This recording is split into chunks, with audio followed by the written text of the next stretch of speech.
नमस्कार, मैं Deepak Kumar D11 TV पर आपका स्वागत है। आज हमारे साथ भोजपुरी फिल्म ई हमार चुनौती बा के हीरो बसंत कुमार जी हैं, जो लगातार कई वर्षों से अभिनय के क्षेत्रों में संघर्ष करते आए हैं। तो आइए सबसे पहले जानते हैं इनका व्यक्तिगत परिचय। नमस्कार, मैं हूं बसंत कुमार। आप अभिनय के क्षेत्र में कब से आए? जी, अभिनय के क्षेत्र में मैं बचपन से था। असम के गोलाघाट डिस्ट्रिक्ट के स्वरूपथार शहर में मेरे पिताजी नौकरी करते थे और मेरी पढ़ाई आदर्श हिंदी हाई स्कूल बड़पथार में हुई। वहीं पे मैं स्कूल के दरमियान ही नाटकों में काम करता था और मुझे ख्याल आया कि मुझे भी एक्टर बनना है, मुझे भी डांस करना है। और वहीं से मुझे इसकी क्या होते हैं प्रेरणा जो है मुझे मिली कि मुझे एक्टर बनना है। और यह क्रम बढ़ता हुआ बिहार आया। बिहार से मैंने इंटर की परीक्षा पास की। पड़सा कॉलेज से मैंने इंटर किया था। उसके बाद मैं मुजफ्फरपुर युक्ता से मैं नाटक करने की शुरुआत किया। नाटक करते करते मुझे लगा कि नहीं, मुझे और भी कुछ बड़ा करना चाहिए, कुछ और बाहर निकलना चाहिए। मैं दिल्ली गया। दिल्ली में जाने के बाद मुझे मालूम चला कि दिल्ली बहुत खर्चीला शहर है और वहाँ पे रंगमंच करना मेरे लिए पॉसिबल नहीं था। तो मैं वहाँ से पटना आया और पटना रंगमंच पे मैं प्रेरणा जनवादी सांस्कृतिक मोर्चा के थ्रू नुक्कड़ नाटकों में खूब काम किया सर। और नुक्कड़ नाटक करते करते बिहार आर्ट थिएटर कॉलेज संग्रहालय, जहाँ पे 2 साल का ड्रामा का कोर्स होता था, तो मुझे मौका मिला, मेरा एडमिशन हो गया, मैं एडमिशन ले लिया। वहीं से मैं ये अभिनय यात्रा की शुरुआत किया। ये तकरीबन 1999 से 2001-2 के बीच में ये सारा ड्रामा स्कूल में एडमिशन तक मैं कंप्लीट कर लिया था। हाँ बसंत जी, तो ये बताइए कि आप नाटक में डिप्लोमा करने के बाद उसके बाद आपने क्या किया? जी, नाटक में डिप्लोमा में एडमिशन जैसे ही हुआ तो 3 महीना तक तो मेरा क्लास ठीक ठाक चला। और तीसरे महीने प्रकाश झा सर मुंबई में जो गंगाजल फिल्म बनाए थे, उनकी एक टेलीफिल्म बन रही थी, लोकनायक, जयप्रकाश नारायण पे आधारित थी। तो लोकनायक टेलीफिल्म में मुझे छोटा छोटा रोल मिलना शुरू हुआ, तो मैं वो काम किया। उसके बाद पटना दूरदर्शन पे प्रसारित धारावाहिक सजा में मैंने एक वेटर का रोल किया था, जासूस वेटर का। और उसके बाद रंगमंच पे हर साल नवंबर महीने में बिहार आर्ट थिएटर में उत्सव मौसम होता है। उत्सव मौसम में बहुत सारे लोग, बहुत सारे नाटक ग्रुप अपना अपना नाटक करता है। तो हम लोगों ने भी एक नाटक किया था, ताहम कंवारे रहे। और ताहम कंवारे रहे नाटक में मैं ज्ञान गुण सागर का रोल किया था। लंगड़ा लूला लड़का रहता है, शादी के लिए बेचैन रहता है। वो कॉमेडी कैरेक्टर था और वो कैरेक्टर जो है मुझे पटना रंगमंच में थोड़ी बहुत पहचान दिलाई थी। इतना ही नहीं, मुझे DD नेशनल पर प्रसारित धारावाहिक प्रीतिया त्योहार अनमोल में मंगला भैया तक के रोल पर पहुँचाया, जो मेरे लिए बहुत बड़ी बात थी। जिसके निर्माता आनंद सिन्हा थे, सुनील सिंह जी थे, सुनील शर्मा जी थे, और इसके डायरेक्टर राजन जी और इंद्रसेन जायसवाल जी थे। तो इन लोगों ने मुझे बहुत सपोर्ट किया और मैं मतलब शुरुआत वही कहूँगा कि प्रीतिया त्योहार अनमोल भोजपुरी धारावाहिक से मेरी शुरुआत हुई थी। और भोजपुरी धारावाहिक के बाद मुझे ETV बिहार पे दास्ताने जुर्म क्राइम फिक्शन सीरियल था, तकरीबन उसी में 80 एपिसोड तक मुझे काम मिला। और छोटे छोटे टेलीफिल्म्स वगैरह मुझे पटना में खूब मिलता था। हाँ बसंत जी, ये बताइए कि आपको तो बिहार में टीवी फिल्मों पे जो है छोटी छोटी कार्यक्रम करके अपने अपना पहचान बना लिया था, बिहार के लोग आपको जानने पहचानने लगे थे। तो कभी आपको दिल में ख्याल नहीं आया कि मैं हिंदी फिल्मों में या भोजपुरी फिल्म के लिए मैं कभी मुंबई जाऊँ, वहाँ से अपना जो है बड़े पर्दे पे आके अपने बिहार का नाम रोशन करूँ, अपने परिवार का नाम रोशन करूँ? ऐसा कभी विचार आपके मन में आया कि नहीं?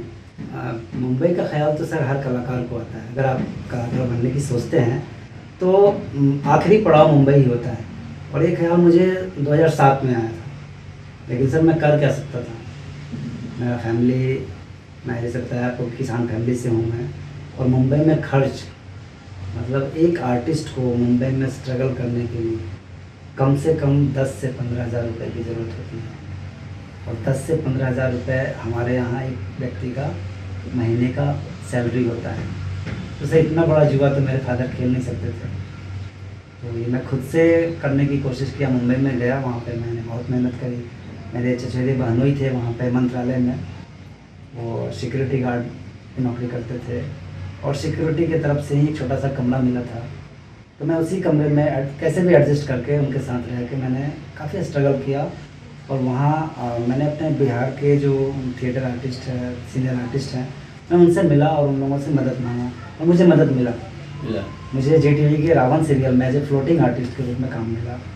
जो मेरी मुंबई की पहली शुरुआत रही है। और पैसों की तंगी मुझे फिर मुंबई से बिहार खींच लाया, और बिहार आके मैं मेहनत कर रहा हूँ।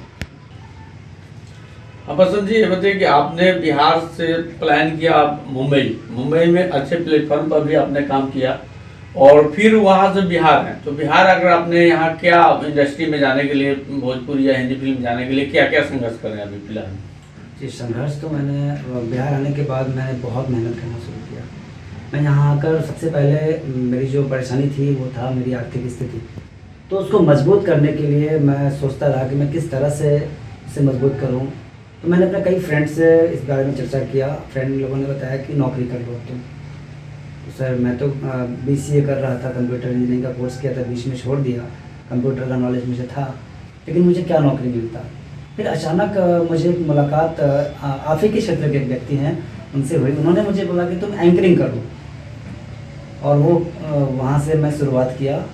तो मैं महिंद्रा ट्रैक्टर, आपका Nokia Airtel, Piaggio auto rickshaw, BMW car, Skoda Rapid, Datsun redigo, Kwid climber, ये सभी ऑटोमोबाइल सेक्टर्स के जो प्रोडक्ट होते हैं, कार हो गया, ट्रैक्टर हो गया, जनरेटर हो गया, तो इन सब के इवेंट्स में मैं एंकरिंग करना शुरू किया। और एंकरिंग कर करके एंकरिंग से जो पैसे मिलते थे वो मेरे लिए बहुत था। मैं उस पैसे से अपने परिवार को भी चला के, मतलब परिवार को चलाकर मैं स्ट्रगल कर रहा था। मैं बहुत खुश हूँ कि मैं इस रास्ते से मैं सही जा रहा हूँ। जबकि मेरे कई फ्रेंड लोगों ने मुझे बोला कि तुम किस दिशा की ओर जा रहे हो, तुम्हें इसी क्षेत्र में रहना चाहिए। तो सर मैं तो एक कलाकार हूँ, मुझे डायलॉग बोलना अच्छा लगता है, मुझे एक्टिंग करना अच्छा लगता है। तो मैं अलग दूसरे किसी विद्या में अगर नौकरी करता हूँ तो मेरा ये सब कुछ बर्बाद हो जाएगा।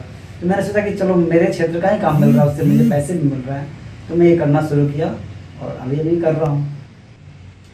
हाँ बसंत, ये बताइए कि आप इतने बड़े प्लेटफॉर्म पर काम किए, और फिर क्या मजबूरी हुआ आपकी कि आपने एंकरिंग करने का प्लान किया, और क्या इस बड़े प्लेटफॉर्म जाने के बाद आपके परिवार से कोई सहयोग मिला कि नहीं? सहयोग और घर से? सर ये सवाल आपने मतलब झकझोर देने वाली सवाल आपने मेरे से पूछा, और मुझे नहीं लगता है कि शायद इसका जवाब हमारे किसी भी एक्टर या क्रिकेटर या जो इस सब चीज़ों से जुड़े हुए जो लोग हैं उनको घर से सपोर्ट नहीं मिलता है सर। जिनको मिलता है सर, मुझे लगता है कि वो शायद तीसरी दुनिया के लोग होंगे जिनको अपने घर से सपोर्ट मिलता है। मुझे तो पिटाई पड़ी थी सर, बहुत पिटाई लगा था मुझे, और मैं हमेशा डरा के, मतलब डर डर के मैं ये काम करना शुरू किया था। और एंकरिंग करने का जो मेरा उद्देश्य था कि मैं कम से कम घर वालों को तो ये दिखाऊं कि भाई मैं जो कर रहा हूँ उससे मैं कम से कम इतना कमा लूँगा कि मैं अपने परिवार को चला सकता हूँ। मैं परिवार को चलाते हुए स्ट्रगल करना शुरू किया, और एक हेल्प की ज़रूरत वहाँ पड़नी चाहिए थी मुझे। अगर फैमिली की तरफ से एक सपोर्ट उस वक्त मिलता, जिस वक्त मुझे मुंबई से मैं बिहार लौट रहा था, उस वक्त मुझे एक बड़ा सपोर्ट अगर मिला होता घर से, तो शायद मैं वहाँ कुछ दिन और टिक कर काम करता। लेकिन सर वो सब कुछ मुझे लगता है कि ऊपर वाले के यहाँ लिखा हुआ है कि आप कब सफल होंगे, आपको कब मौका मिलेगा, आप किस दिशा से होते हुए अपनी मंजिल तक पहुँचोगे, ये सब कुछ मुझे लगता है डिसाइड होता है, ऊपर वाले के यहाँ लिखा होता है। ये बताइए कि ये फिल्म जो है, ये हमार चुनौती व फिल्म आपको मुंबई में मिली या बिहार में स्ट्रगल जो कर रहे थे लगातार उसमें आपको मिली? कब मिली है ये हमार चुनौती है फिल्म? सर ये फिल्म तो मुझे अपने गांव के गाची में मिली। अब आप कहेंगे गाची में कैसे? तो इंटरनेट का ज़माना है, मैं अपने गांव के गाची में बैठा हुआ था और नेट पे सर्च कर रहा था, तो मुझे ओम हरी संगति फिल्म्स का मतलब प्रोडक्शन की डिटेल्स मुझे मिली, और मैं इस नंबर पे कॉल किया। इसके जो निर्माता निर्देशक मंजय कुमार सर हैं, बहुत अच्छे इंसान हैं। उन्होंने मेरी भावनाओं को समझा। मैंने उनको अपना टोटल डिटेल उनको मैं बताया कि सर मैं इतने वर्षों से इस क्षेत्र में कार्य कर रहा हूँ, मैं ये काम किया हूँ, और ये काम मेरा इंटरनेट यूट्यूब पे है, आप एक बार जरा मुझे मेरे काम को देखिए। और फिर हम 3 साल तक लगातार एक दूसरे से हाय हेलो और बातचीत और प्रणाम करते रहे।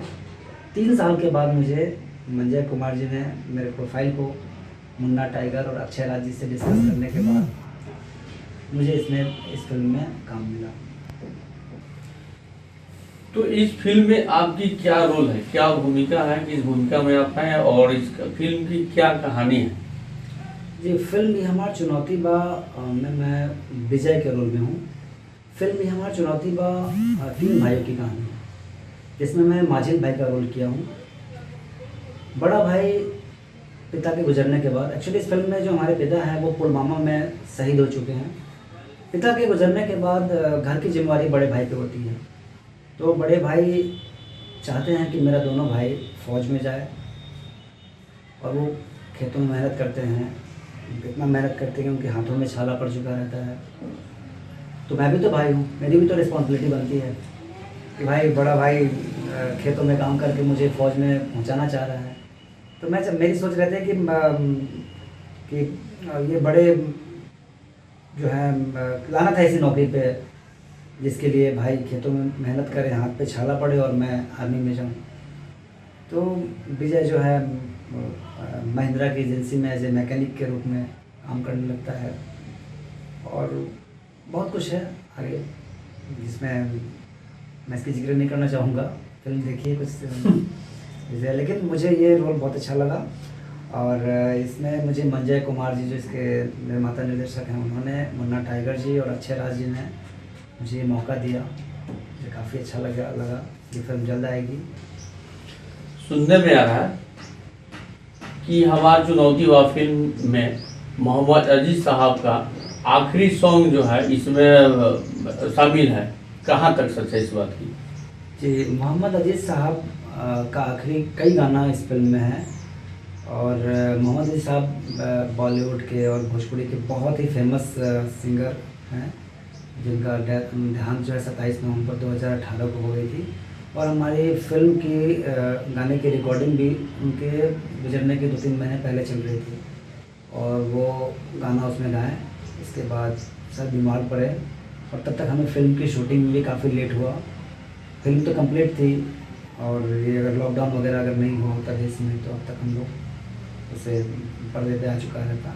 तो इसमें पूरी सच्चाई है कि मोहम्मद अजीज साहब हमारे इस फिल्म में गाना गाएँ, और मुझे खासकर बताते हुए काफ़ी खुशी हो रही है कि मोहम्मद अजीज सर के आखिरी भोजपुरी सॉन्ग में हमें काम करने का मौका मिला। और ये मौका मुझे मंजय कुमार, मुन्ना टाइगर और अक्षय राज जी ने दिया है। मैं उनका दिल से धन्यवाद देना चाहूँगा कि एक ऐतिहासिक फिल्म बनेगी, ये ऐतिहासिक फिल्म बन जाएगी, क्योंकि मोहम्मद अजीज साहब का नाम जुड़ा है तो ऐतिहासिक होगी। और मोहम्मद अजीज साहब के अलावा इस फिल्म में उदित नारायण साहब, आलोक कुमार जी, इंदु सोनाली जी, कल्पना जी ने भी गाना गाए हैं, और जो आपको काफ़ी अच्छा लगेगा। आप फिल्म ज़रूर देखें और खूब सारा देखें। मैं तो कहूँगा कि भोजपुरी जो प्रेमी हैं उनको ये फिल्म काफ़ी अच्छी लगेगी। आप अपने फिल्म जो अभिनय कर रहे हैं ये हमारी चुनौती बा, उसके संबंध में आप दर्शकों से क्या कहना चाह रहे हैं? मैं कहना चाहूँगा कि फिल्म ये हमारी चुनौती बा साफ सुथरी पारिवारिक फिल्म है, जिसमें आप अपने पूरे परिवार के साथ इस फिल्म को आप देख सकते हैं।